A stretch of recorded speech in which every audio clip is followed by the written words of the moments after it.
Um, Now, now, is your medication working?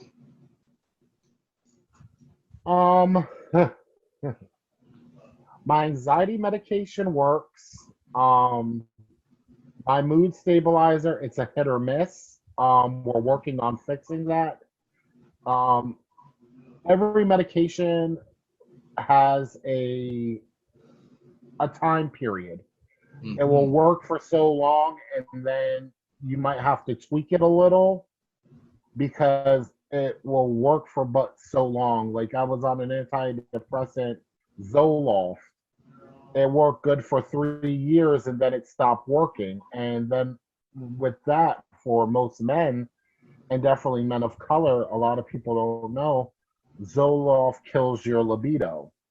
Hmm. So it So basically no makes you sex for you and the impotent. boyfriend. Yeah, it really kills your sex drive. Like there is no sex drive on that medication, and it it can mess up a relationship because Yes. you if your partner has a sex drive and you're like, oh, I don't want it, they will stray. Oh yeah. And Now, I was in relationships on that, and they were like, I'm out. now, when you think about your family, so we always have an issue with how the family deals with us first in a relationship. And now, how does your family deal with your mental bipolar? Did they just think, oh, he'll get over it? This is a phase. My family doesn't know how to handle me because, like I said, I don't have a filter, Hmm. and I the way they dish it out, I give it back to them 10 times fold, and they don't like it because I'm the one that I won't take it from anyone, Hmm. especially not them. Like people look at me and my mother and they go, "Oh my God, you talk to your mother that way." And my mom told me a long time ago, "I won't have it any other way." Hmm. She say, "If I do you wrong," and she's like, "If you feel some type of way," she's like, give it back to me." She's like, "I'm old enough to know better," and we've gone at it. But she also told me, she said, "I forget sometimes that you're not a little child anymore and you're a grown man." And she said, "You're the one that's my caregiver and you're the one that's always here for me." Hmm. So Now, she said, go "Go ahead. ahead." Now, when I understand the family dynamics. Now, you said there were two places that you used to visit that were in your hometown there, Ocala, that you go for help. Do like you said, you wouldn't recommend any of those. What would you recommend the people in Florida, people watching this, people in Florida that need immediate help with feeling maybe they're different or they're bipolar or they just have some mental concern? What do you who do you think they should reach out to? In most areas, because like I said, I'm only in Ocala, but I know Harmony United, they do have really good doctors and therapists. They are in Gainesville, they're in Ocala, they're in Summerfield, Central Florida. I don't know if they have one in Orlando, but I know there is a really good one out in Tampa. I don't know the name of it, but I can ask a friend because he was actually down there, and they actually have cottages at that one where they put you up in basically your own little house, and you go to therapy every day, but you have your own space, which is also a part of healing mentally because when you're in a facility with a lot of other people dealing with their own mental illness, it affects you and affects the way your own mental illness is. And people don't realize that when you have other people skitzing out and you have schizophrenia or you're dealing with your own mental health, being around a bunch of people with mental health issues and you're trying to deal with your own, it don't Mhm. work. It doesn't work. So now you're focusing on your photography. It's a new job, something that you want to do. What is that all about? And how does that, like you said, it helps you with your bipolar? It calms me and it basically keeps me from one, it makes me have to be neater because with being bipolar, sometimes you get in that phase where you don't want to clean, do anything. Your whole life can be turned upside down. Hmm. One thing I do like about being bipolar, I don't forget about anything where I put something. If you come in here and move something, I'll know it because I know where everything is. Even if the room is hit by a hurricane, I know where it was. You can't tell me it wasn't there. It was right there for the last 6 months. It was there.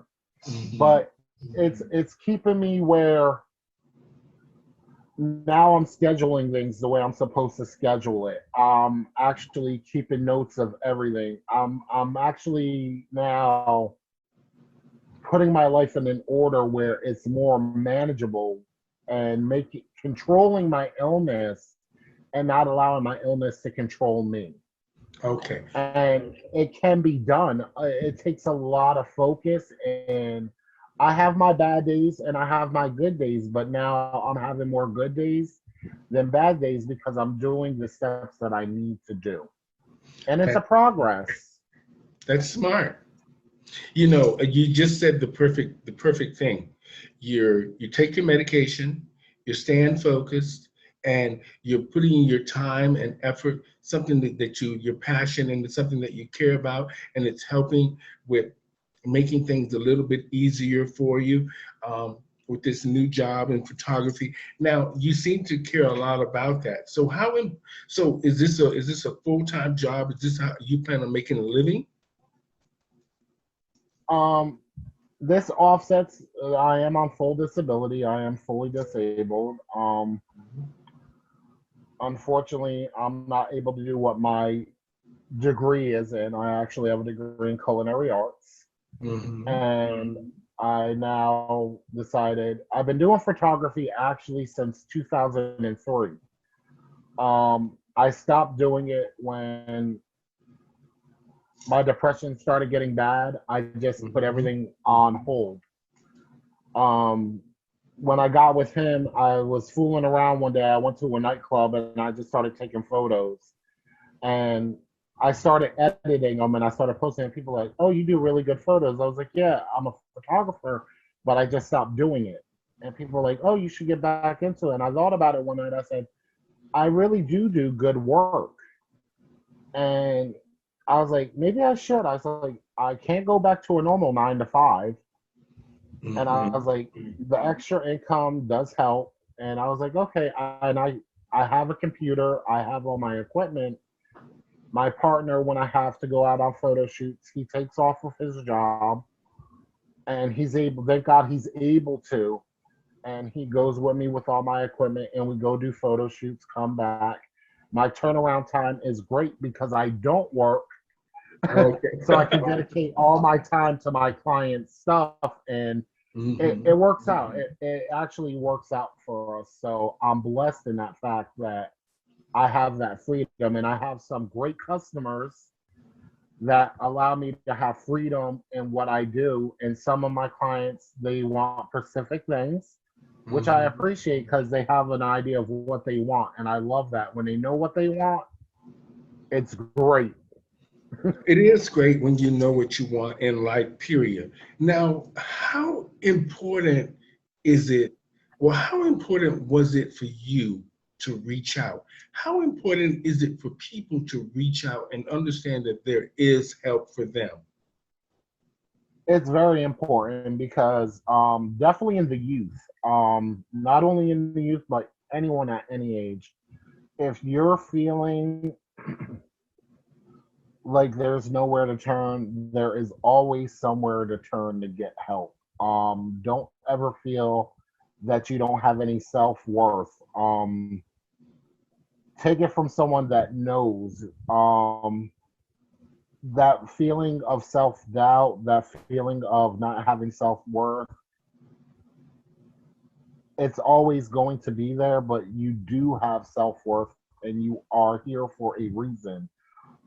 If it's because of drugs, if it's because of family, someone bullying you, know there is someone you can always go to. It might not even be someone that you expect.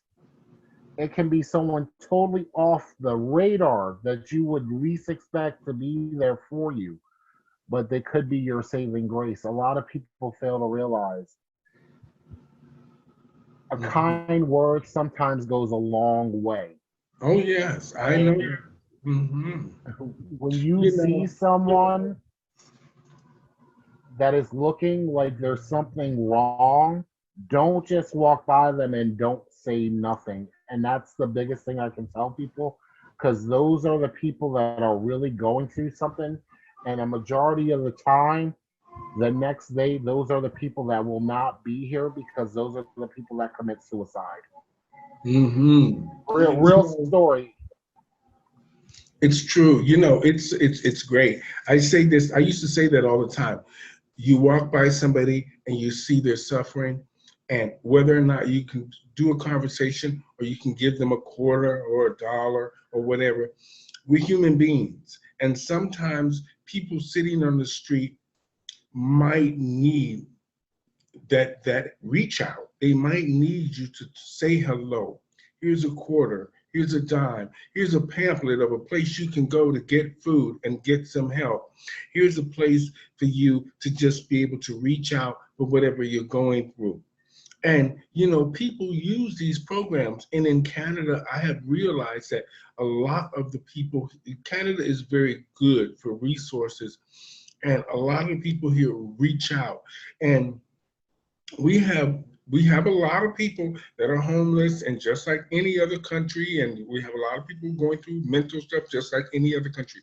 But for some reason, the people in Canada do a lot of hands-on programs. They go into the communities constantly to make And sure do if you outreach. need something. And the program people go to the people constantly on the street with clothes, with food, with reach out, just stuff that they might need, to let them know that there's somebody there that can help them.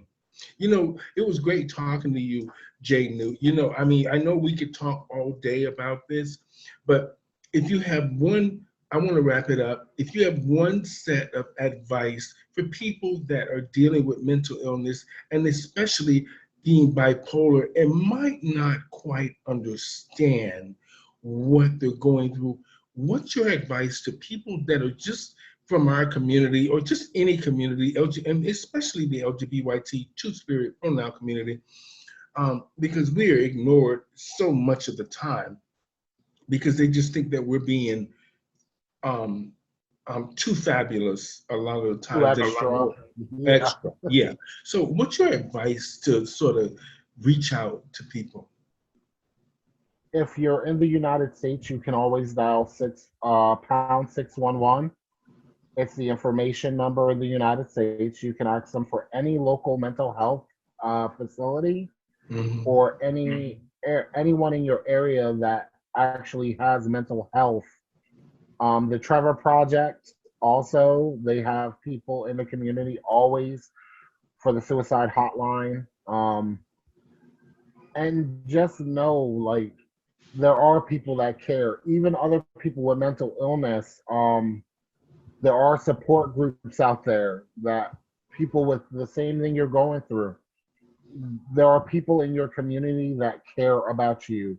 Even if you feel like there's no one that does care, we do care. And we're here to support you. Where the LGBT community, you have not ever met a gay person that doesn't love unconditionally. And not to be religious or anything, but Jesus loved unconditionally. And that's one thing gay people do. And it was naturally in us. We love unconditionally. So I look at gay people as a little bit of God's little extra special something because we love unconditionally. Even when someone hurts us horribly, we still love. True. So true. We might tell you off, but we still love you. Thank you, Jay New. That was an amazing conversation. Thank you for filling us in on what your story, your journey about mental illness and being bipolar, and just the enlightenment of the fact that you want people to understand that take your medicine, reach out to these programs that are everywhere for you. Also, just involve yourself in groups or programs that can sort of put your mind at ease and find a passion that you love, something that you love doing, Yes, and get a hobby. get a hobby and just try to be, just be you. But remember, people care about you, and there's always some help. So thank you so much, Jay New, for coming on the Stephanie Stevens Show today. Thank you, Stephanie. Appreciate it. You're an amazing guy. You made me look beautiful. As you see, I have it in the background. And a queen loves being beautiful. So I just want to say congratulations. Wait, you got it made already? I made this already. I got the t-shirts coming soon. Yes, ma'am. I don't play. I don't play. Yes, ma'am. I got the t-shirts coming soon. So thank you, baby. And I'll send you one. You just tell me. We'll talk after the show. Okay. So I just want to say thank you guys so much for tuning into the Stephanie Stevens Show. Today we had Mr. Jay New, photographer, and he was going through some mental illness issues with bipolar, and just a lot of just different things. And he had a very enlightening story for us today. And I just want to say thank you, sir, and you have a good night. You too, darling. All right. Bye-bye.